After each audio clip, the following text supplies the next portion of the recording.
Okay, sa Alright. punto pong ito, dahil bahagi pa rin ng CSC anniversary, 10 government offices ang binigyan ng award. Panoorin natin yan sa ating segment na ETC. Pinarangalan ng Civil Service Commission ang mga ahensya na nagbigay ng dekalidad na serbisyo sa ating mga kababayang Pilipino. Kasabay nito ay ang paglunsad ng munting aklat na pinamagatang Breakthrough, Game Changers in Public Frontline Service Delivery. Ang aklat na ito ay nagtatampok ng 10 service offices sa buong rehiyon.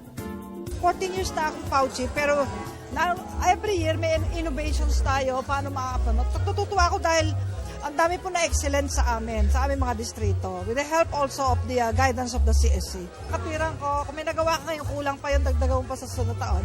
Dapat accelerating, hindi decelerating ang iyong serbisyo. Nagsisimula yan sa change of mindset, di ba? If we continue to change the culture inside the organization and you share the same purpose, ang mga tao, they know where to go. At ang aming misyon ay to enable business and to empower consumers. Yung pisahan natin dito kanina, no, na bigyan ng pagkilala ang mga frontline service offices na nagpamalas ng mataas na kalidad ng serbisyo publiko. Kasi kung gusto mong baguhin ang ugali ng ating mga kawani sa gobyerno, hindi pwedeng panay bangayan o panay kritisismo ang laman ng ating mga bibig. Kung hindi, dapat ay kung may nagpakita ng kahusayan, bigyan natin ng recognition. We will institutionalize this. Taon-taon na po magaganap ito. At yan po ang commitment ng Civil Service Commission.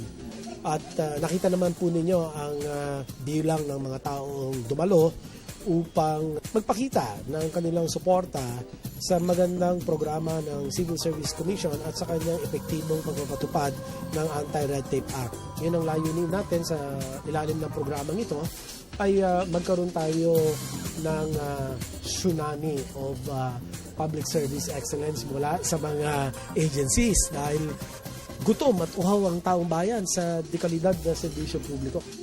Ang 10 mga itinampok na mga tanggapan ay ang mga sumusunod.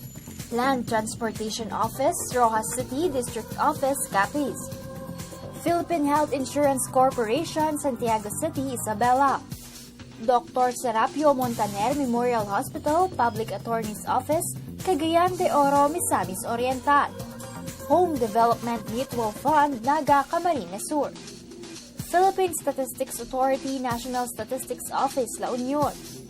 Commission on Higher Education, Regional Office No. 3, Pampanga. Government Service Insurance System, Surigao Branch Office. Department of Trade and Industry, Kalinga, Apayao. Land Bank of the Philippines, San Carlos City, Pangasinan. Let us all use our respective achievements to fuel our passion for continuous improvement.